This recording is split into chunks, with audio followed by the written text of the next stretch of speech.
This is Edwin Arroyave. Edwin has a story like Rocky, an epic, against all odds story worth retelling. He's the founder and owner of Skyline Security and Skyline Smart Energy, both privately owned, debt-free companies that did approximately $200 million in revenue last year.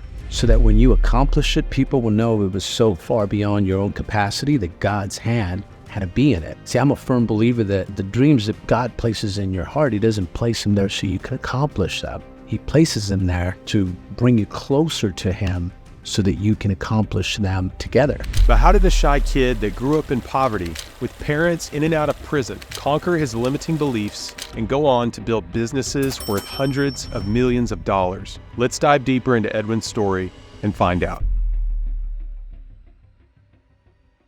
Edwin Arroyave, it's awesome to be sitting here with you today. Thank you so much for letting us come here and meet you in your home, and I'm excited about hearing your story. Awesome. Well, thanks for having me on. Yeah. I'm excited. I heard your story on Erwin McManus' podcast. Yes. Is it Man in the Arena, or what's that podcast called? It's called The Arena. You got the award, the Man in the Arena award, right? Correct. Yeah. The podcast is called Mindshift. Mindshift, that's right. That's Yes. right. Man, that was such an incredible story. When I heard that, I literally went back and listened to it. I probably listened to it 3 or 4 times. Well, that's awesome. And I was like, I got to reach out to this guy, because my channel is about telling stories about people overcoming limiting beliefs, people dealing with adversity like you did, and doing things that are great. Like, you've built these amazing companies. But I really want to dive in and let you tell your story. And I know there's people out there that are watching this that are back in the place where you started with this. Right. That are trying to figure out what they're going to do with their life. They have big dreams, they have big goals, and they're trying to figure out how to get there. And let's talk about your story, and then we'll dive into that stuff. Yes, I was born in Bogota, Colombia. Okay. My parents, sister, and I came to the U.S. when I was 6 years old in search of that American dream. However, that American dream quickly became an American nightmare, because 2 weeks after coming to the U.S., our home gets raided by law enforcement. That day, both of our parents ended up in jail, and my sister and I ended up in a foster home. And 8 months later, my parents get acquitted of all charges, so now they're back with us. We were reunited. We're thinking this nightmare is over. However, again, it was just beginning, because every year after that, our home would get raided by law enforcement. That went on for about 4 years. The reason that went on as long as it did is because they were looking for my dad, and my dad would fly out of the country, spend 6 months out, come back, and then the heat would come again, he'd leave. Anyway, 4 years later, they finally were able to arrest him, and this time they were able to put him away for a pretty long time. And the cops were nice enough to allow me to speak to him before he left, and he just basically said, "Son, I need you to become the man of the house." And at this point, I had 2 other siblings. Had a brother and sister that were 2 and 3 years old, I believe, at the time. And, my dad was my hero, and he still is my hero. And I promised him that I would. So I kept that promise close to me, and Dad did leave us some money. So we were okay for about 2 years, but then we ran out of money. And then that's how we ended up in Southeast LA. It's in a city called Huntington Park. And we were okay at first. We got a 3-bedroom apartment, which was a nice apartment in Huntington Park. But then we ran out of money again, and then we had to rent out 2 of the bedrooms in the 3-bedroom apartment. So now my siblings, mother and I, were living in this tiny little bedroom without any windows. So that was kind of the beginning of it. And then 15 years old, I get the chance to work, or I become old enough to start looking for a job. So I start searching. No one would hire me. Finally, I ran into this opportunity, which was working at a call center, selling long distance over the phone, which was not a very ideal type of job, because I was so shy and I was so timid that, of course, I didn't want to do it. But I quickly got the courage to do this job I did not want to do, just out of my desperation and want to help my family out, because I was tired of seeing my mom not be able to pay for the rent at the end of the month. I was tired of us running out of food because we were on food stamps. I was tired of, again, my siblings, mother and I live in this tiny little bedroom, without any windows. And finally, I was just tired of roaches waking me up in the middle of the night. So really the avoidance of pain is what caused me to take action towards, something that really demanded more than I thought I was worth. And it's interesting because when you think about what causes you to take action, it's either the pleasure of where you're going, which I call it touching the dream, which has always been a huge part of my success, is I've always touched the dream before I had it. But the other part is the avoidance of pain. So they're both. For me, if I had to choose one, it was more the avoidance of pain, because I didn't want to see my family going through what we were going through. Now, even though I was a very shy and I was a very timid kid, I had two things going for me. Number one, I was a big dreamer. Like when my mom would go and clean offices, I'd stay home by myself because I was on vacation. I remember spending the entire day just visualizing how one day I was going to make $100,000 by the age of 21 years old. I didn't know how I was going to do it. I just knew that I was going to figure it out. And I gave myself that target of 21 years old. By 21 years old, you're going to make $100,000. And then the other thing I had going for myself was my mom would always pray for me every morning, every night. And she always told me how I had greatness in me and how I was going to do great things. And one day I was going to be a great testimony for God. And I was going to talk and praise him for all the blessings that he's given me. So I started to believe at a young age that God was with me. So I wasn't scared to take on things that demanded more than I thought I was worth, because even though it seemed crazy, I was like, well, God's with me. We'll figure it out. I'll do my thing and then he'll do his thing. And then I focused. So now I'm 15 years old. I get this job at a call center. And I say to myself, I'm like, okay, if I'm going to become the manager, if I'm going to make $100,000 at the age of 21, I guess I got to become the manager by 18 years old. Again, just using common sense, right? And I give myself a target, right? It's important to give yourself a target and a time frame of when you're going to do something by, because if you don't, you just keep procrastinating, right? So at that point, I focused on the only two things that I could focus on, which was my attitude. That's where the faith came in, right? That's where, positive mental attitude came in, right? I don't know how I'm going to do it, but we're going to figure it out. And then I focused on activity. And I took on this mindset of an overachiever. Just because I didn't really feel like I had much talent, I thought to myself, I'm going to outwork you, I'm going to outproduce you, I'm going to outlearn you, and I'm going to outlast you. And then I just started, again, running large numbers. I was going to make more phone calls than you. I was going to go to more leadership development classes at the time, because the company that I was with, that call center, they would give us an hour of training of just mindset courses. And I got obsessed with just doing all the boring stuff that most people did not want to do. And a lot of that was just like showing up every day. I'd show up Monday through Saturday. I wouldn't miss. Most of the people that had way more talent than I did and just had seniority over me, they never showed up on Saturdays. They thought because they were doing so well, they didn't have to show up on Saturdays. They wouldn't do the role-playing stuff. So we were supposed to role-play for like 30 minutes before we would get on the phones. They'd show up 5 minutes before, 5 minutes late. I was always showing up, 30 minutes before, and I would do the role-playing. I'd do the leadership development stuff. Those guys would miss it.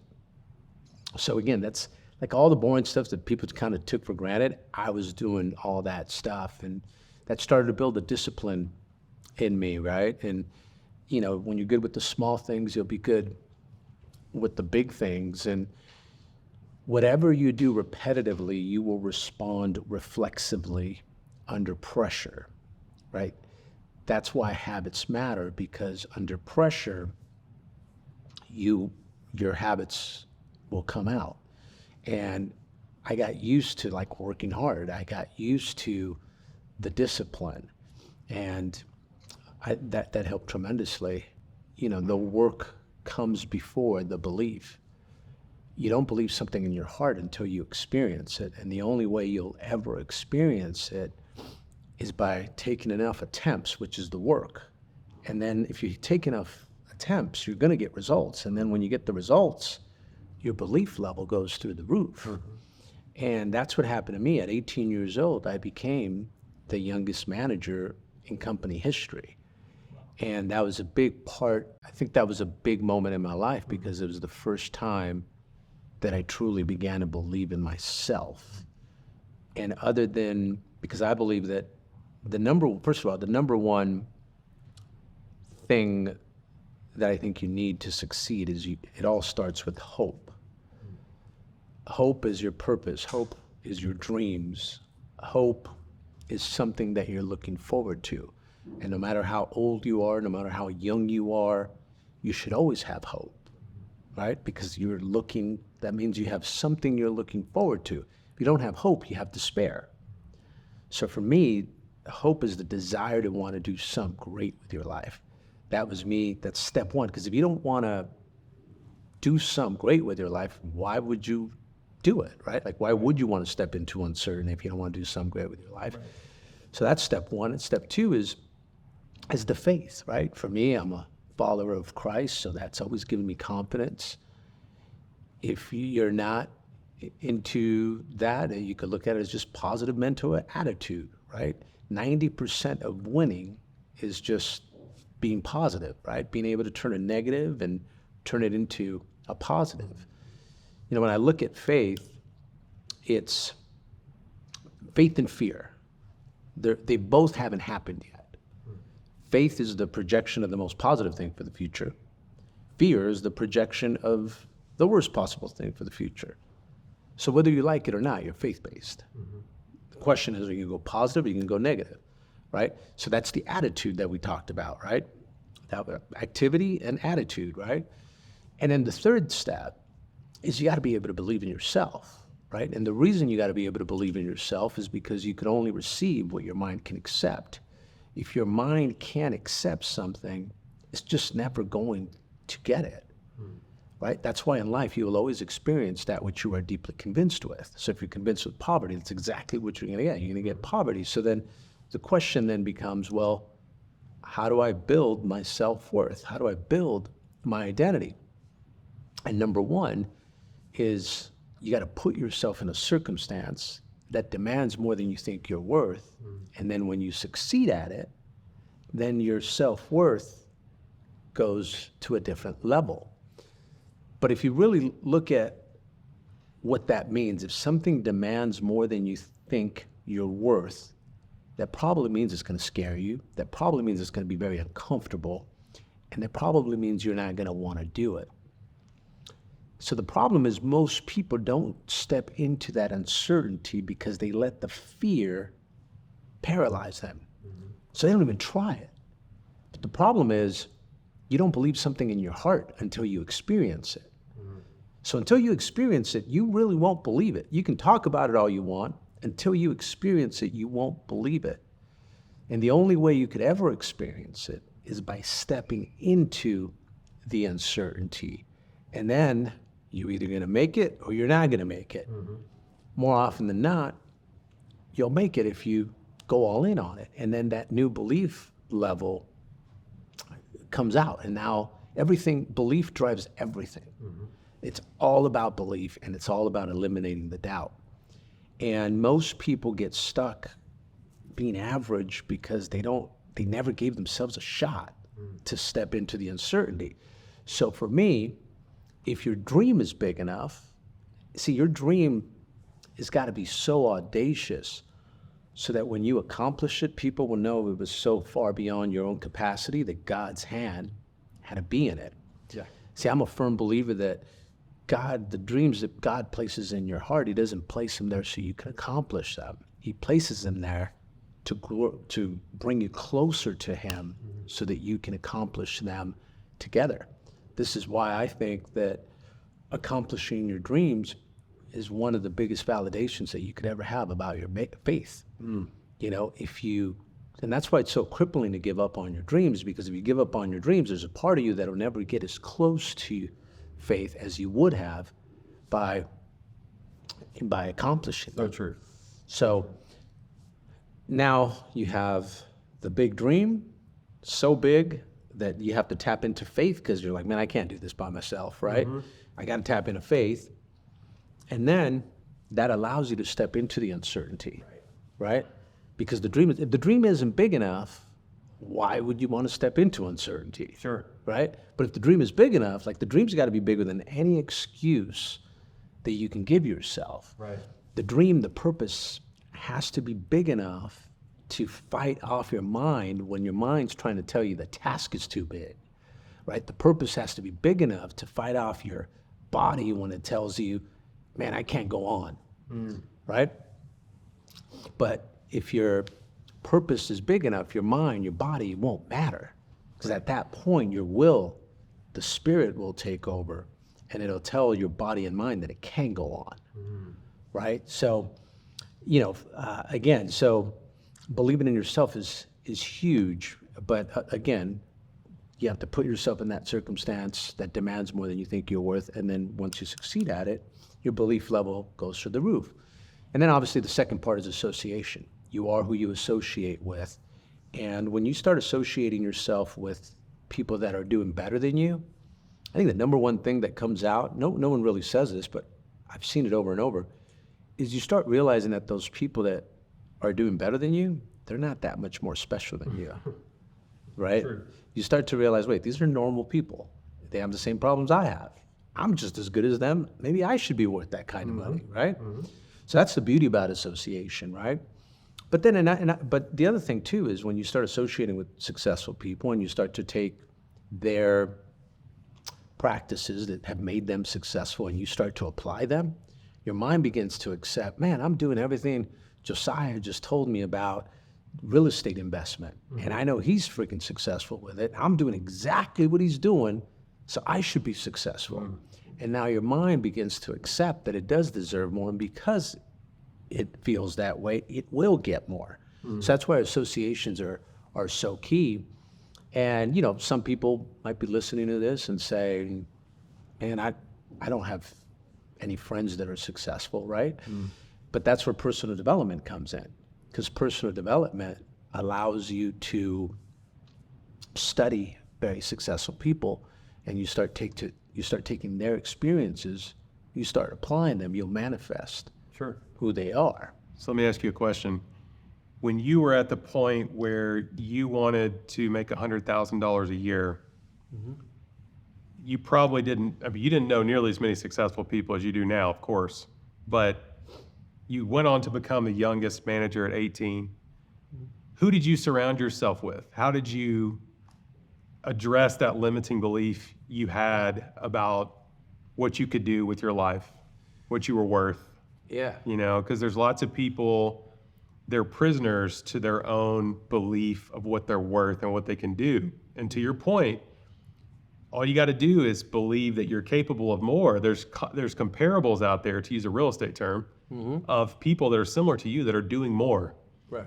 How do you get yourself out of that mindset where you're locked into low self-worth to that, I can do more, I can be great? Right. Well, the only successful person I knew at the time was making $100,000 a year. And he was dating my sister at the time, and he sold cars. Okay. So I thought to myself, okay, worst comes to worst, I'm gonna go sell cars, but I'm gonna make $100,000 a year no matter what. And I became obsessed with that number because it represented me being able to keep the promise I made to my dad and taking care of my mom. See, I think the how is the killer of all dreams. I've never worried about the how. I think most people are worried about the what, the when, the where, the how, but not enough people are worried about the why. At that young age, I just cared about the why. And the how, if I would have thought about the how, I would have psyched myself out, man. I just said to myself, we'll figure it out. I'll focus on what I can control. Again, activity, attitude, all this other stuff that is making it seem like there's no way, making it seem like that's crazy. That's where the faith comes in. And I thought to myself, I know God will start putting the right people in front of me to make the impossible possible if I could just focus on that. All that other stuff, he's got me, right? Yeah. And that's all I did. And everything I've done in my life, I've never really known the how. I mean, I just started a solar company, which we'll get into that later, but I didn't know the how. If I would have thought of the how, I would have psyched myself out. I don't even know how to change a tire. And here I am starting a construction company. Like, what makes me think that I could start a construction company when I don't even know how to change a tire? But it wasn't about the how, it was about the why. So for me, the why was I need to take care of my mom. I need to take care of my dad so that when he gets out of prison, he'll never have to get into that industry that landed him in prison. And I have to take care of my siblings. I made a promise to my dad that I was going to take care of my siblings. So, and I also had these huge dreams. So then it was common sense. Like, I need at least $100,000 a year to sort of be able to make that happen. Yeah. I'll figure out how to make $100,000, and that was my why. Your why is typically the dreams that got places in your heart or other people. If you live for yourself, you can settle for less, but if you live for others, it'll require all of who you are. And for me, at a very young age, it was always about other people. It was about my family. But then I also had these huge dreams that I wanted to get. So that was really what made me step into that uncertainty. But as I think back to that again moment and how important that moment was, is I believe we all have this unlimited potential, right? I think God gives us unlimited potential, especially if we're created in his image, right? That said, your potential is limited to where you're at today. So, for example, at 15 years old, did I dream of having the life that I have today? 100%. Like, it's exactly what I visualized, right? Now, did I believe it at the time? Of course not. But every level I got to, that belief got stronger. So at 16 years old, I became a supervisor. So that unlocked a new level of belief. Like, whoa, I'm a supervisor. Well, shoot, maybe I could become a manager by 18 years old. Then I become the manager at 18 years old.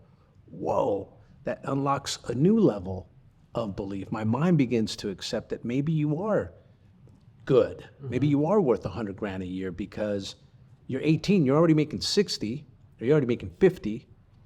I don't see no other 18-year-old making that kind of money at that time where I grew up. So maybe you could make $100,000 a year. And then sure enough, when I became the youngest manager in company history, I became the right hand of the VP of sales. So him and I started associating pretty daily. He was making $250,000 a year. So now I began to accept, well, wait a minute, maybe I'm just as good as him because I'm doing everything he's teaching me, right? Sure enough, 3 years later, he comes into my office. He says, Edwin, I'm going to start this home security company. He says, look, I can't guarantee you. He says, I'm going to start this home security company. I'm going to resign, and I want you to come with me and help me build it. He says, I can't guarantee you the $70,000 a year that you're making here, but if you make this work, you can possibly double, triple, quadruple what you make here. And one thing I can tell you, Josiah, you don't have to be that smart to make 6-7 figures a year. I'm an example of that. I graduated with a 1.8 GPA. But I am a firm believer that you need common sense and you need drive. And I've always had common sense. I think that's a blessing that I got. I've had great wisdom even at a young age. And then the other two things that you also need is you need an opportunity that allows you to make that money, right? Like, how do you make 6? How do you make 7? How do you make 8 figures a year? Well, number one rule, as simple as this sounds, is you got to find an opportunity that even allows you to make that kind of money. True. Because if you're currently in an opportunity that doesn't allow you to make that kind of money, then how are you supposed to make the kind of money you want? So that's step one. Step two, which is the harder one, is you got to find someone who has done it before, who has a vested interest in your success, that's going to help you do it. Now, that's the hardest part because most people that have that kind of success a lot of times don't have time for you, and they're not going to show you step by step how to do it. But if you find that person, then you got a pretty good chance. The only reason you wouldn't make it is if you just don't work hard. And for me, that's kind of the way I saw it. I'm like, wait a minute. This guy's making 250 grand a year. He's resigning because he thinks he could make millions in this industry that is untapped. Number two, I thought, if this guy's willing to mentor me how to start a company from the ground up, I'm like, it's a mentorship I've been looking for all my life. And then the last thing was, I knew that I was this big dreamer, you know? I would ditch school my senior year, and I don't know why, I'd always go to Rodeo Drive and in Hollywood Hills, and I was always visualize how one day I was gonna end up living in Hollywood Hills and Beverly Hills. And I'd go window shop, and I was like, whoa, look at the clothes here, man. People dress different here. I'd go eat at restaurants down there, because at that point I'm 18, 17 years old, I'm making decent money. So I started eating at nice restaurants, you know. No more Sizzler for me at 18 years old. And I was like, whoa, freaking food tastes different here. Like, this is where I belong. And that was such an important part of my life as well, touching the dream before I had what I needed, because it got me familiarized with the dream, right? It made me feel like, wait a minute, I belong there. And the minute you feel like you belong there and you familiarize yourself with the dream, your subconscious mind will find opportunities to make that dream happen. Because this is how you're gonna get to the big time. So, you know, so I had those dreams, then I had my promises I made to my parents, and I just knew that 70 grand a year wasn't gonna cut it. And the subconscious mind immediately said, this is your shot. This is your shot at the big time. So even though everybody thought I was crazy, because how are you gonna leave a job that's paying you 70 grand a year with benefits, 401k, how are you gonna do that? Especially at 21 years old, where I came from, that's a lot of money. But again, my dreams were bigger than any of those excuses, and I took the plunge, right?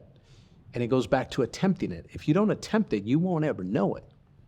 And I put myself in that circumstance that demanded more than I thought I was worth, because I was scared. It wasn't like I wasn't scared.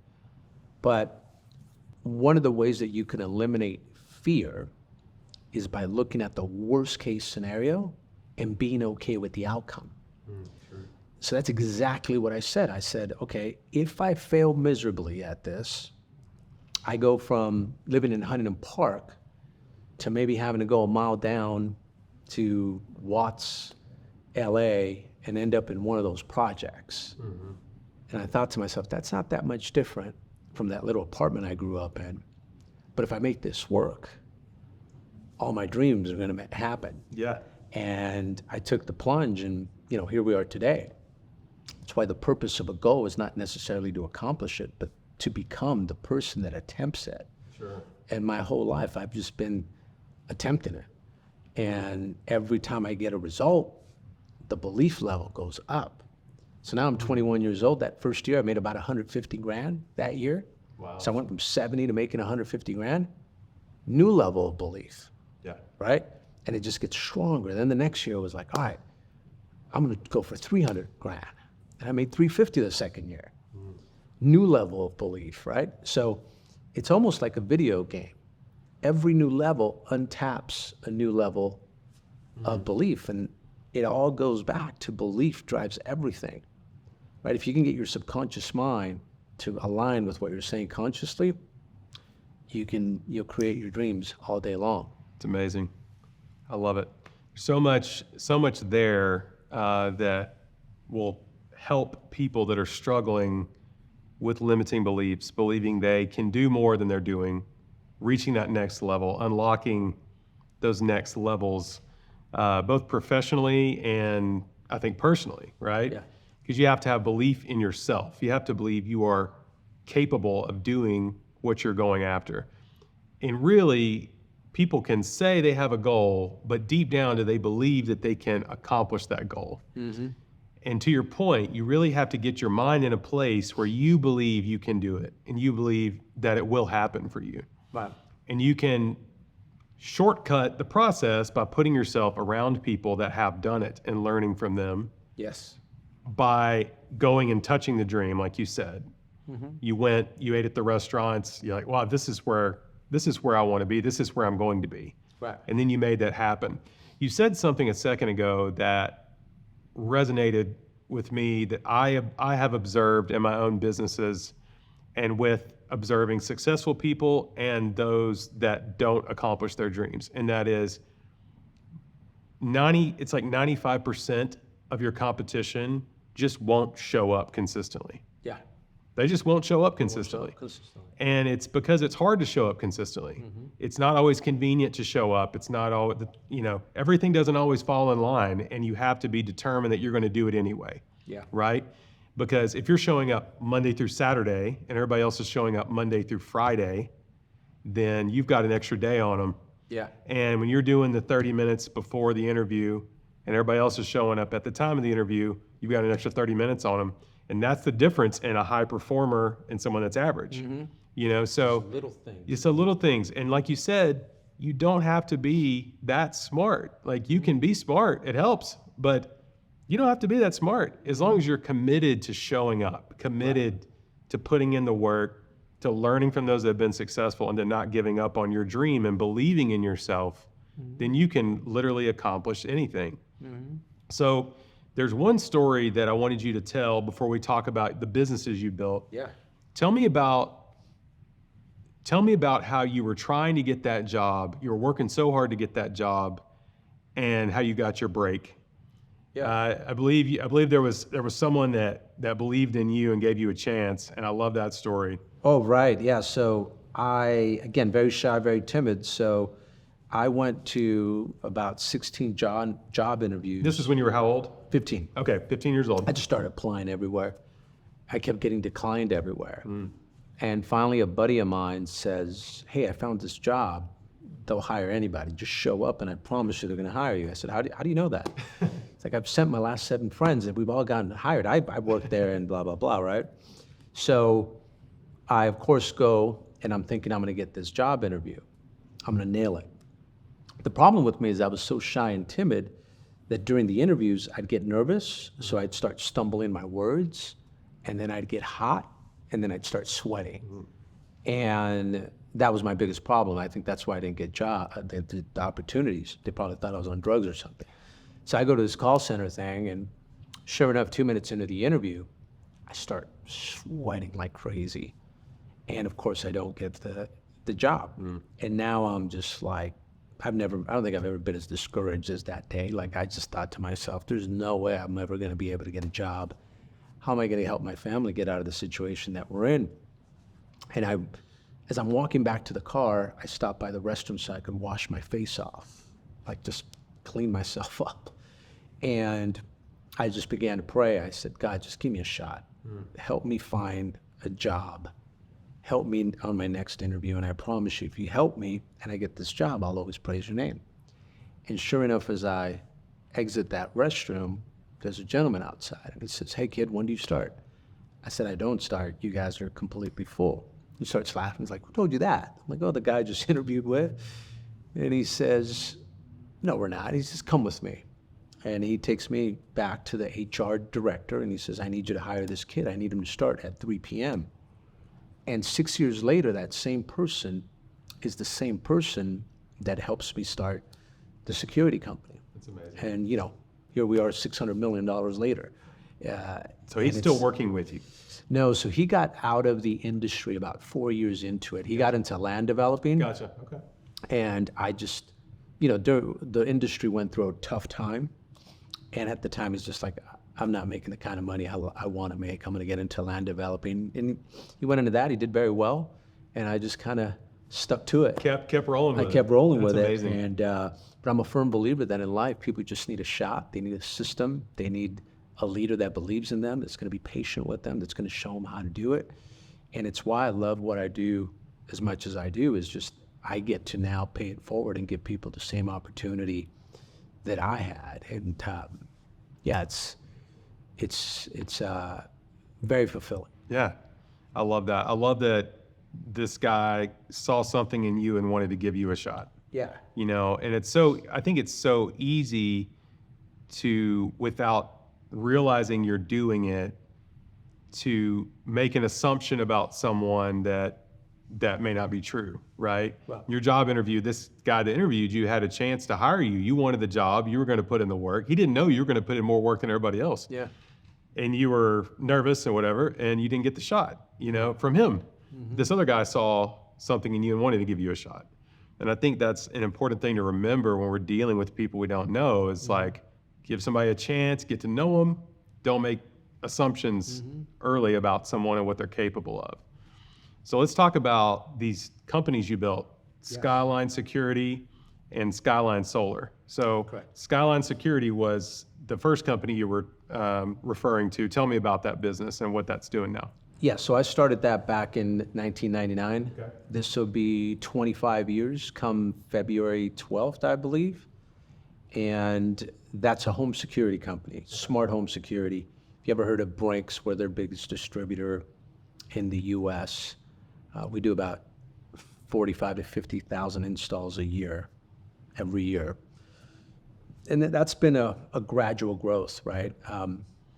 The first 10 years that I did it, I kind of ran it like a small mom and pop type shop.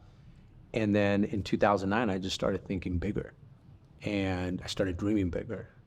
And I started focusing on growing it. And you're committed to something when your money's behind it.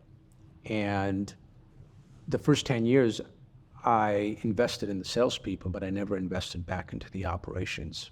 So in 2009 was the first year that I started to focus and invest back into the operations. I brought in a CFO that year, paid $150,000 for that. Just scary because it's the first time I paid somebody that kind of salary, right? $150,000. And then I went from 8 office employees to about 50. And now I was committed because I'm like, I just spent $500. I'm investing $500,000 into the business this year. Now at that point I was making about $1.2 million. So worst case scenario, I was still going to make $500,000 that year, right? But I did invest $500,000. But now that pressure situation that I put myself in actually increased my urgency level. And urgency is very important. I also call it a necessity level. And the definition of that for me, it's a sudden willingness that untaps this tremendous amount of ability that you did not know you possessed. But it only comes out when you put yourself in these pressure situations. See, I'm a big believer that if you have low stress, you're gonna have low performance. But if you can put yourself in these pressure situations, it'll start to increase your urgency level. Now, the disclaimer to that is if you're not used to keeping the promises that you make to yourself, you will fold under pressure. But if you're a person that's used to keeping the promises that they make to themselves, then you're going to do very well under pressure. And if you want to be a high-paid entrepreneur, you better know how to deal with pressure. You better know how to deal with stress. One of my managers when I was 16 told me, Edwin, the more pressure, the more stress you can handle, the more money you're gonna make. And that stuck to me. Yeah, that's really good. Right? And so when I put myself in the situation, I was like, whoa, now I gotta go get salespeople to come work with us because I've already invested. Again, I took action before I had what I needed, before I had what I wanted, right? And I remember I did the same thing when I first started the company. We would go selling door to door. And I remember you needed a minivan. So the idea was you get the minivan because you would fill it up with 10 people and then you'd go sell. Well, I bought the minivan before I had the people. But that increased my urgency level to go fill it up now because I'm like, man, I'm 21 years old. What the hell am I doing with the minivan? Yeah. That's the last car I want to be driving. If I bought this minivan, I'm going to fill it up. And that created an urgency in me to go fill it up. What most people do is they'll wait to buy the minivan once the people come. But then they get complacent because of it, right? And that's what I mean about, you're committed to something when your money's behind it. Once you put your money behind it, now that urgency level picks up because you're like, man, I don't want to lose this money. I just invested. So anyways, that was 2009. And then sure enough, that was my breakthrough year where we went from, being kind of a mom and pop type shop to mid type business. And then we started growing from there. We grew gradually, and now, company's 25 years old. In the last 25 years, like I said, we've done 600 million, and we're on pace now, which is the exciting part, to doing what took me 25 years, we're going to do in 2 to 3 years. And while we do it, I want to create the most 6, 7, 8 figure a year earners that our industry has ever created. And that's a part of being able to pay it forward, right? And the reason I could do that is because I own 100% of the company. It's debt free. I don't have anyone telling me, hey, you're paying people too much. And I've already done pretty well for myself the last 25 years. So it's easier for me to help people. That's amazing. Because I'm working out of abundance versus, it's hard. People say all the time, they want to take care of people first, but if you're not taking care of yourself first, it's going to be hard for you to take care of people. So true. So I've always taken care of people first, but now that you're under abundance, like, it's just even easier to take care of people first, and that's how you're always going to win in the long run. Yeah. So that's the security side. Yeah, that's an amazing story. So did I get this right? 600 million over what time period? 25 years. 25 years. Okay. And over the last 2 or 3 years, what portion of that? So we'll do what's taken us in 25 years, we'll do in 3 years. Just last year, we did over 200. Last year, 200 million. That's insane. So then you have it. Yeah. Just kind of. Yeah. And this is coming from someone who wanted to make 100 grand first. Yeah. New levels, right? And kept breaking through these levels, right? And back when you were dreaming of making 100 grand, did you think, I'll have a business making 200 million one day? No, I dreamt it. You dreamt, yeah. But I didn't believe it.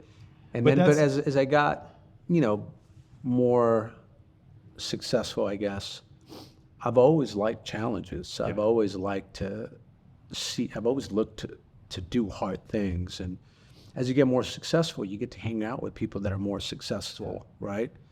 And what that did for me, it just allowed me to realize, wait a minute, I'm not doing much compared to these guys. And if these guys can do it, I should be doing more. And, a lot of material stuff drove me at first, because I was, I wanted to have big houses and things like that. I wanted to have exotic cars. But then after a while, it doesn't really drive you anymore, right? The material will drive you until it doesn't. Then the spiritual will drive you. And the thing you need to know about the spiritual is it can't be filled with material things, right? So the material stuff was important because I wouldn't have pushed as hard as I did to get to those levels if I wouldn't have been going after the type of things that I wanted at the time. And, now a big part of me wanting to continue to grow and do and improve is I want to show people that with the right relationship with God, anything can happen. Yeah, absolutely. With God, anything is possible. Yeah. That's for sure. So the more successful, I want to be able to show, you could have fun. Yeah. You could still have an amazing life. Yeah. And still be a person of faith. Yeah. Right? It's amazing. I love it. So that drives me to, one of my favorite quotes is, the pursuit of greatness is your biggest act of service. I love Because that. it gives people the hope and faith that their life can change too. And that's the beauty about changing your life, is every time you change your life, you give people hope, faith that their life can change too. Yes, absolutely. So good. And like you said earlier, it's not about what you're going after, it's who you're becoming while you're going after that thing, right? And there's a common thread here throughout the story, which is you were trying to do it for your mom, you were trying to do it for your family. Now you're at a place where you have abundance and you've been so successful. Now you're trying to do it for the people that are working for you. You're trying to do it you're trying to give back. You're trying to keep doing this. Your why is dialed in. And this is the key I believe with successful entrepreneurs. They have a why they believe in, right? Because if it's just about making money, you get to whatever amount of money it is you think you want, and then there's no more motivation, right? You'll burn out. Yeah. But if you've got a bigger reason to go after these things, then that's never ending fuel for your fire, right? Yeah. So let's talk real quick about the new business you've built and what that's doing now, and then we'll wrap this thing up. So the new business is the solar business. Okay. We started that 2 years ago out of necessity, right? We had lost 25% of our sales force to solar because at the time it was the new shiny toy that everybody wanted to get into. So they kept recruiting my guys. So I remember going to my director of finance and saying, look, we need to start a solar company or we're going to get eaten alive. And I told them, just like I've done all my life, I don't know how we're going to do it, but we'll figure it out. Yeah. I said, you start researching what you need to do, what we need to do to get this company started. I'll go get us the salespeople. And that's what we did. And we came out 2023 on Inc. 5,000 fastest growing companies as number 20. Amazing. Which we've never been up that high. Even Skyline Security, I think the highest we ever got was 3,000. And this came in at number 20. That said, it's been very, very challenging. It's fun. Yeah. It's fun because it's challenging and it's a tough industry, especially. It wasn't when we first started, but the last year it's gotten really tough just because of regulations and stuff. Yeah. And I knew it was going to happen because nothing easy ever lasts. And I mean, real estate, it was similar. When I got in it, it was like real estate back in 2004, where just everyone was making a ton of money. Yeah. And then last year in 2023, it got really hard. And then mass exodus, which I loved. Yeah. That's why I love hard things. Yeah. If I had a choice, do I want things so easy that everybody and their mothers is doing it? Or Right. do I want it a little harder and not everybody can do it? I like the hard stuff. Yeah. And I knew that eventually it was going to get hard. And I said, if we could just weather the storm, when it gets easy again and people try to come back, they can't compete. Yeah. And, same thing with the security business, right? You got to understand that there's going to be cycles and every industry is going to have its high and then it's going to have its low. Sure. But it's really when you have your lows that you really get to, if you're willing to go through the pain, willing to go through the struggle, is really when you're going to have your biggest gains is during that time. Because when everybody exits and you fight through it, Yeah. when it gets well again, you're so ahead of the game that the people trying to come back now, they can't touch you. Yeah. But it goes back to being able to stand in the pain of something, right? Yes. I think the three biggest skill sets that I think you need to sustain success for a very long time, I think are grit, fortitude, and resiliency. Now, you have to build those things. And the only way you could build them is by standing in the pain and pushing through it. What happens with most people is as soon as pain comes, they run away. Well, if they run away, they're never building the muscles that they need to sustain success for a long time, because life and pain are inseparable, and life's always going to punch you in the face. People think that as you get more successful, things get easier. They get a lot harder. You just become better, right? And you've become better because you're not running away from pain. You're not running away from pressure. Again, we talked about the more pressure you can take on, the more money you're going to make. But most people, when pressure comes, they run away. And that's why you don't want things to be too easy, because if things are too easy, you'll never build the muscles that you need when things get harder. Right? And now an obstacle that looks really big for someone, if you actually stood in the pain and built those muscles, you'll actually realize that obstacle is really small. I love that. Right? But you got to be able to stand in the pain.